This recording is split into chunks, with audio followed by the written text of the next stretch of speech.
If I ask you, what's the best kind of pizza, what comes to mind? Go ahead, shout it out right now. Ooh, deep dish, thin crust, pepperoni, olives. Don't ever olive the pizza. Okay, who makes the best pizza? What pops into your head there? Yeah, your local mom and pop, and of course we all know the big chains. But I believe the best pizza experience is one that's completely 100% personalized to you. That is why I got on a plane and traveled to the undisputed birthplace of pizza, Washington, D.C. Maybe that was fake news. But I'm here to meet Darien Bates, the head of technology for End Pizza. I'm also gonna order my own custom pizza pie using their mobile app.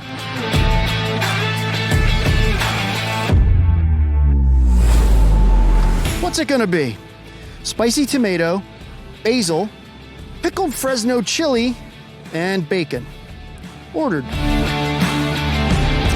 End Pizza is a brand scattered up and down the eastern seaboard of the United States.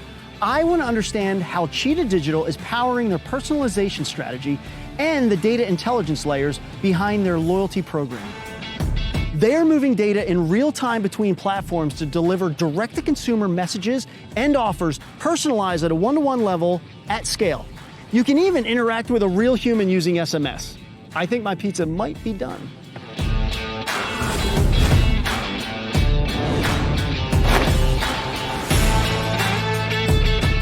Oh, yes, my pizza. Thank you. No problem. You too. Have a great day. Oh, well, I'm calling this the Tim Pie, and I've got 10 minutes to eat this and get to our interview.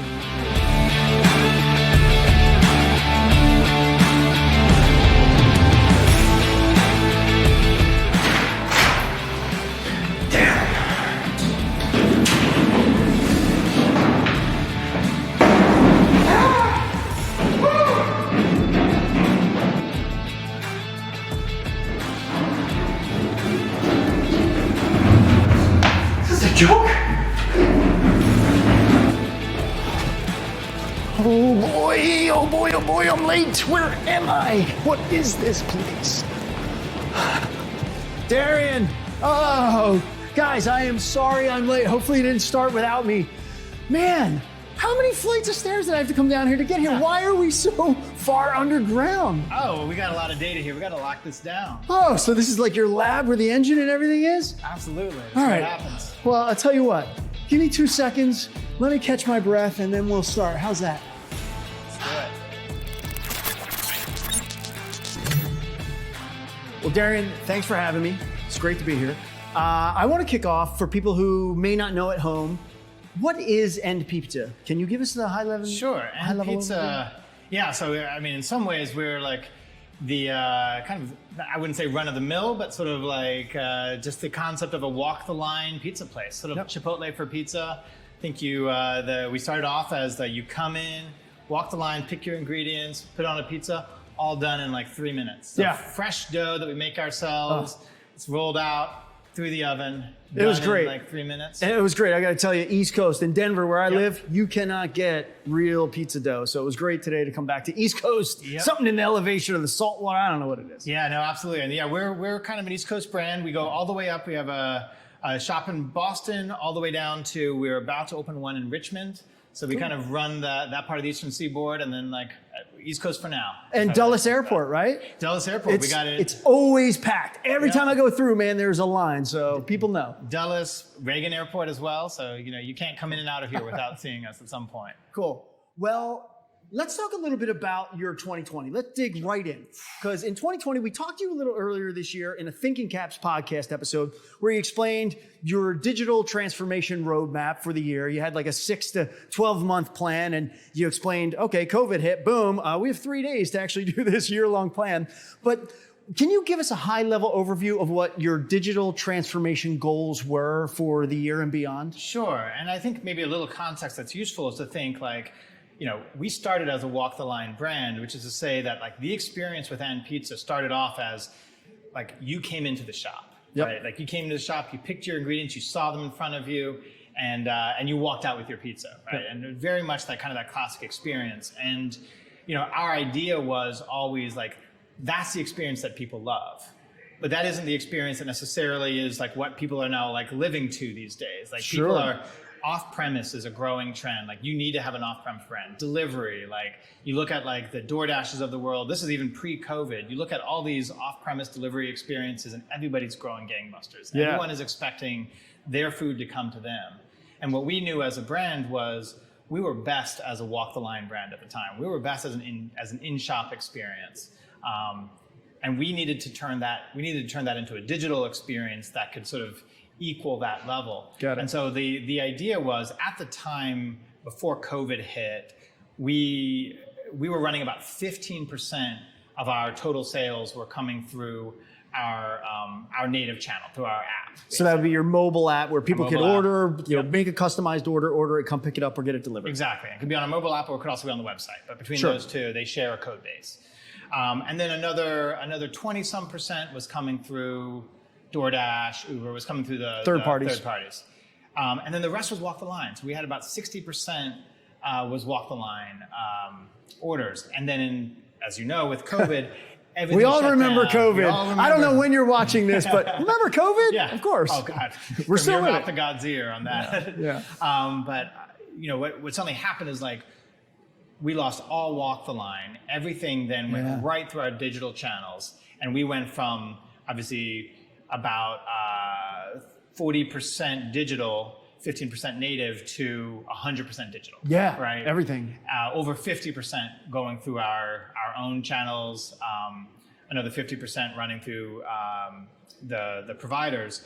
And you know, what we had in that moment was like, oh, this is now the experience of Ant Pizza. Yep. This is now represents like the brand in every way. So where you wanted to be, which, you know, might have been 12 months away, happened in the podcast you talked about, it happened in like 3 days. 3 days. New menu. Ill-timed because of COVID, but you had these great best laid plans and it wasn't that you changed gears, as you said, it was really, you just accelerated this digital transformation, this digital acceleration.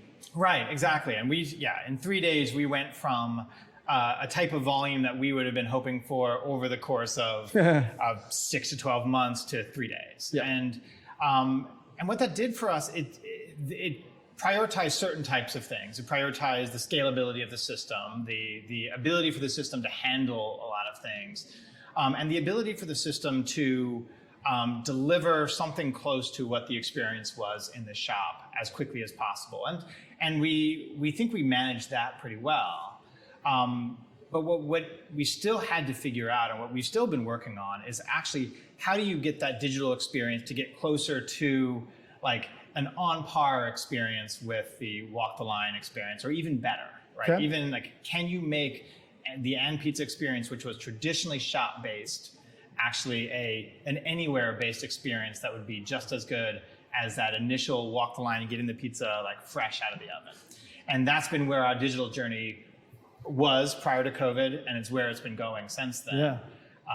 And on that was this whole idea of how do you know the customer better? How do you respond to what the customer's preferences and personalization requirements are better? And that I think really drove our thinking ahead of time. And I think now, in this current age that we're in, like that's vital to survival, I think, for any brand is to have that capability. Well, personalization is a key word, always kind of has been lately, but you guys truly live it. I mean, I experienced it today. I looked in the app. I've got over 50 menu items I can put on a pizza. I mean, I literally could make a one-of-a-kind pizza that probably hasn't been made in a month or even a year. Yep. So truly personalized, but that's core to your strategy, right? Let's talk a little bit about how you're stitching that together on the back end, because you have some really interesting systems that are playing this, Cheetah Digital being one of them. Can you explain a little bit of the top line of how that data moves and how personalization from a high level is happening from offer management and taking the right behavior or the right information about a John or Jane Doe and making a really realistic, personalized one-to-one offer? Absolutely. Well, you hit it on the head. First of all, personalization, I think, is just such a watchword for us in terms of like we believe that people should be not just personalizing their pizzas, but personalizing their lives. Right? Yeah, sure. Like, it's one of those things that's even an ethos in our company that we ask for our team members to express themselves, to be unique, to be personal, right? To not just be like kind of cookie cutter in who they are. They don't have to put on 30 pieces of flair to show up. No, exactly. I believe the more tattoos and piercings, the better in some cases. Can I get a job? Yeah.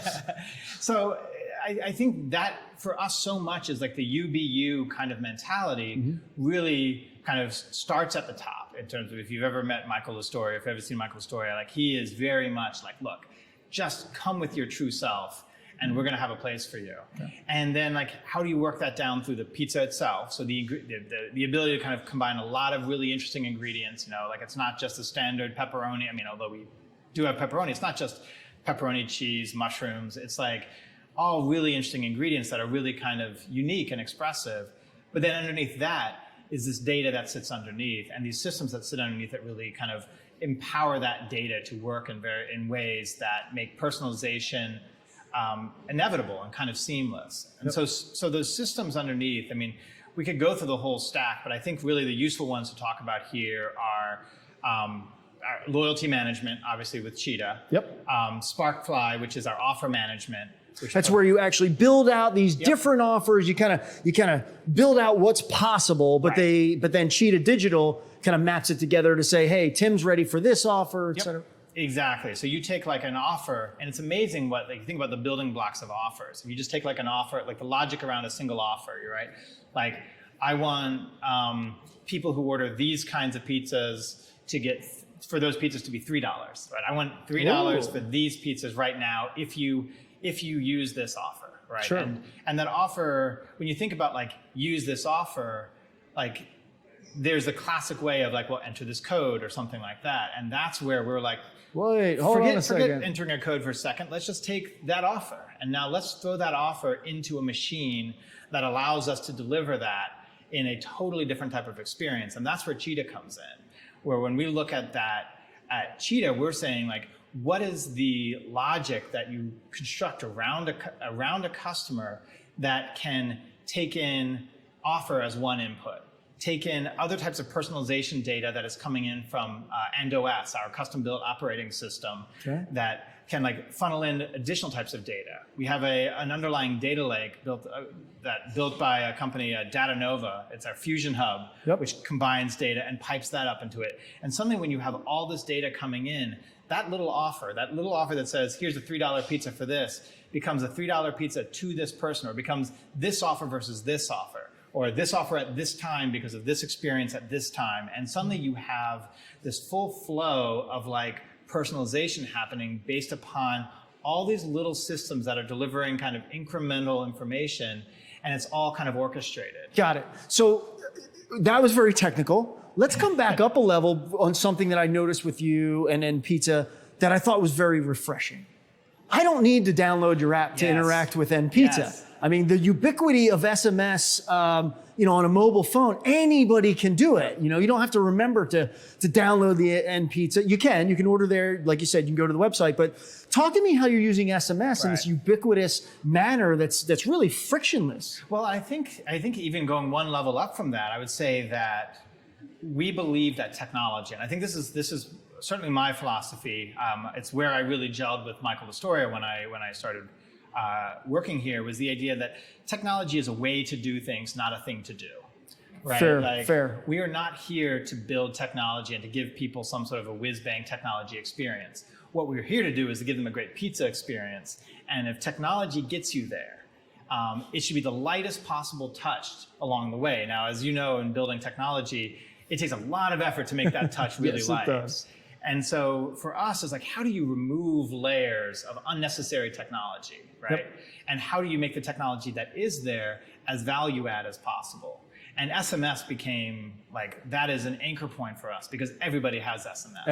Every mobile phone has the capability to do it without going to much effort. Right. It is the ideal technology for so many things at this point because it is, absolutely ubiquitous. It is short. It is asynchronous, which is really important when we talk about our own ability to use it internally. And it absolutely gives us the ability to remove so many layers of the technology experience in the least amount of mediation, with the least amount of mediation as possible. So the idea was, using our text message shortcode for an example, the idea was that you can use our shortcode to sign up for loyalty. Got it. So explain that, because I tried that earlier today. You just simply text a hash code that you're promoting ubiquitously everywhere to your short code on SMS, and boom, I'm in the loyalty rewards. No, like, I gotta put my phone number in. I don't have to tell you what my kid's name is. I don't have to tell you what my favorite flavor of ice cream is to remember my password. It's that simple. I'm in. You have, and we run a promotion on this, which is you have 500 points in your wallet, and you have a $5 off coupon.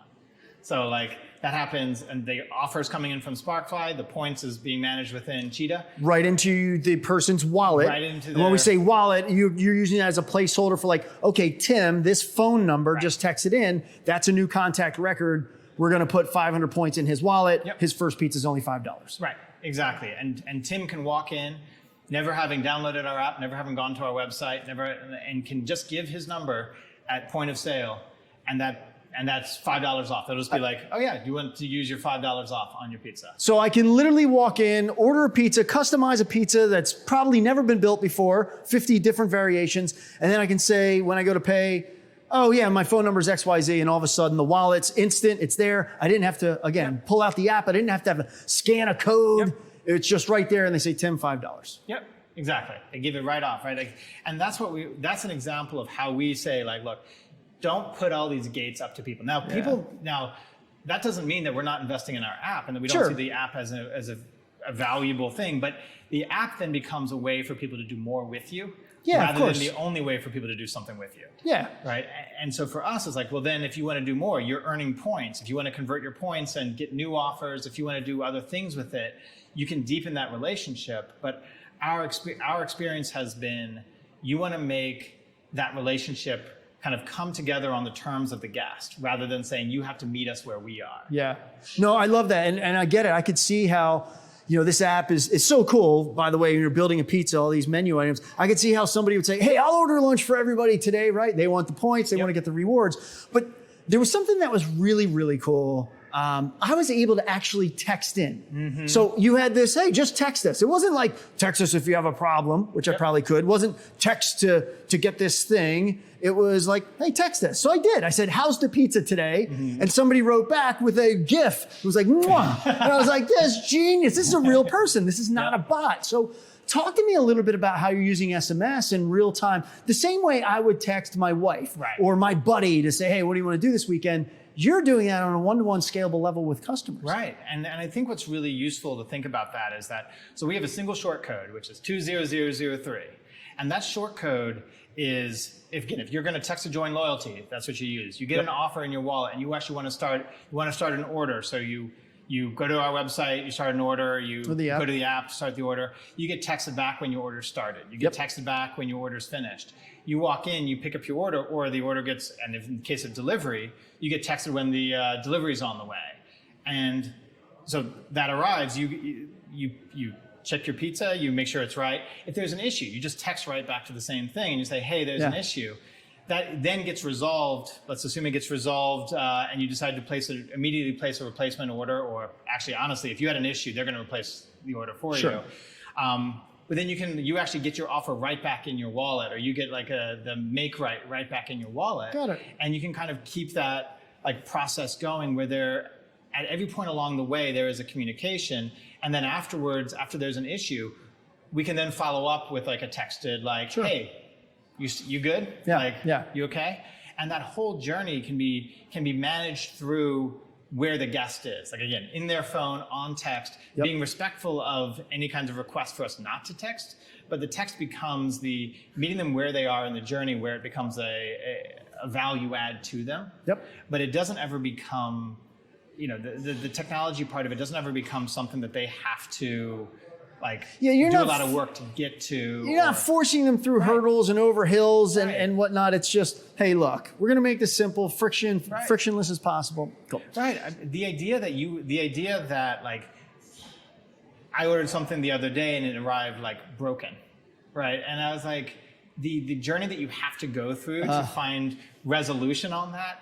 It's like, oh, I have to go to their website. I have to go through, I have to look. You get an RMA number, some incident number, and now I got to manage this and remember it. Exactly. And the idea that I can text right back to where I've just been communicating, my order is is on our side, on the internal side, we can look, that order is attached right to that text message, so that we can look up that order and just be like, okay, actually we're going to refund that in the moment, and then provide either a refire or an offer as an apology right into that guest wallet inside Cheetah. It happens like incredibly seamlessly, and we've gotten so many great comments back, sometimes on social, sometimes on Yelp, sometimes in these places where it's like we'll get people complaining about something on Yelp, and then we'll get them to send that edit. It's like, actually, you know what, they made this right. Right, exactly. With all of this personalization and all this interaction, how do you measure success? Because success isn't always just measured in revenue, right? It can be measured, frankly, in high fives and smiles and animated GIFs going between guest and your team. How do you build KPIs for measurement on this? Yeah, it's a good question, because I think we do it at different levels, right? So in one way, we look at success of something like Cheetah, the Institute and the loyalty program, and we say, well, registrations are a success. People signing up for our loyalty program is a success, right? And we saw within the first month of instituting Cheetah, we, I think, almost doubled our previous high water mark in monthly registrations after we put Cheetah into place. Just by creating this more frictionless sign-up process, a better offer management into loyalty process. And so that's one way we manage success, right? So doubled registrations at least, just by implementing this, new strategy, this new engine, and making it as seamless and easy as possible on the guest. Exactly. And so that to us says, okay, well, that's working at that level. From a functionality perspective, we're seeing that work. But it's not necessarily saying that people are transacting better. So we also have obviously the visibility into sales, and the visibility into sales, particularly what we call attributable sales. Can you attach sales back to actually who's doing it, right? And are you getting greater visibility into your guest behavior and guest performance, so that we can actually be able to manage that personalization process? And so for us, that's the second level of KPIs, which is are we getting greater visibility, and are we seeing greater frequency? Are we seeing guests coming back more, right? And so we're seeing business, in those transactional terms, we're seeing that those kinds of success metrics. But then I think there's the third success for us, which is this more kind of ephemeral, are we having positivity? Yeah. Are we having good experiences? And this is where, when we have that kind of whole framework of that customer data, where we can we have text messaging. And one of the things about text messaging is it's one of the best unstructured data sources I've ever worked with. Meaning that people naturally quasi-self-categorize when they are in fact texting in, because it's a short form, so they tell you quickly what is this about, what the issue is, and you can do natural language processing on that in these really interesting ways to be able to run sentiment analysis on it, to be able to run, to be able to categorize issues, to be able to pull out hot button issues, or to just identify really positive experiences. And I think that is the piece, alongside how we see engagement out in social media, how we see engagement out in actually just text message conversations. There's a group of people, and by a group of people, I mean it is not a small number of people who just text to chat. Yeah, sure. Who just text to say that's their communication channel. Yeah, exactly. They just they're in a restaurant, or they're and they're just hey, your pizza's great, or hey, I saw on your thing, just text us, as you were saying. Yeah. And we just have conversations. Yeah. And I think that kind of energy, where it's people are I'm going to spend some time just chatting with Ann Pizza to us. That's the holy grail, right? I mean, because you text your friends, you text your wife when you got a minute, or I'm waiting for a flight. Hey, babe, what's happening? What are you doing? You're in the circle. If people are texting you as a brand and not going, hey, I want to order a pizza, or my pizza stunk. If they're just texting you, you've made it. So obviously that's the high five KPI, that isn't measurable from a CFO standpoint, but it's definitely measurable from a brand awareness and brand equity. Absolutely. That's advocacy. I want to ask you, why Cheetah? What was going through your head, and when you were vetting out solution partners for this awesome transformation and this awesome engine that you built, why did Cheetah make the cut? Yeah, I think Cheetah hit a really kind of a sweet spot for us, which I think was really important. I mean, it starts with data. So just to be clear, like for us, when you go through that whole set of loyalty providers that are out there and you start winnowing down like, well, what are my deal breakers here? It's like looking for a house or something. and you're like, well, these ones can't even do this, right? Like text to join, right? Some that you just can't do it, right? Like there was no pathway to getting that there. And so that kind of tosses out that group. And then there's another set where it's like, okay, well, we can get to that, but how easy is it to pull data out of the system? What's the data flow look like? Sure, if you're working in silos, you're limited. You're always going to be handcuffed, and we hear that a lot. But Right, and so the ability to kind of transfer data in and out of the system seamlessly, the ability your to data lake and your other partners, as you mentioned, Sparkfly, et cetera. Exactly, so that for us was like number two. And then the third thing is, what is a company that is kind of resourced well enough and is innovative kind of at its core enough and mature enough as a company that we can trust that we can run this at scale on it, and at the same time feels like they're swimming with us. So evolve and innovate basically into the future. Right, because we know that we don't even know the things that we need to build next to get to that experience. Yeah, we don't even know what we're gonna need to build next. We don't even know necessarily what the new technologies are that people are gonna be expecting. We assume actually text will still probably be a part of it. That seems sure. That's not going anywhere fast. But the idea that we want to be able to have a system that is not just built for today.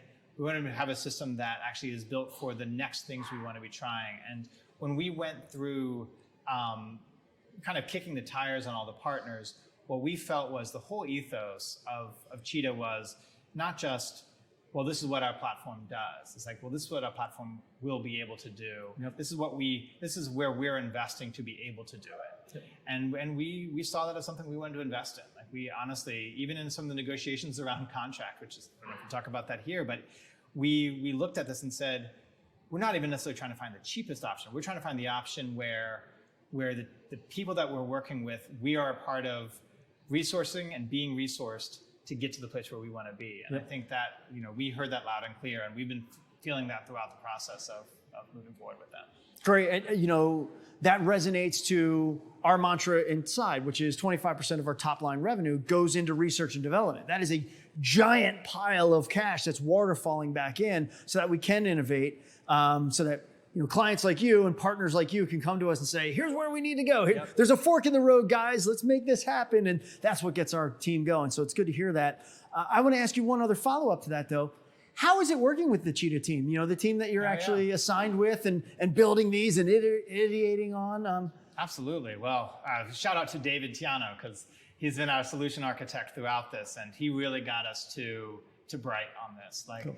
I think the example I want to use here, actually, to sort of say how's it going, is a week after we launched Loyalty. So a week, the new car smell is still on it.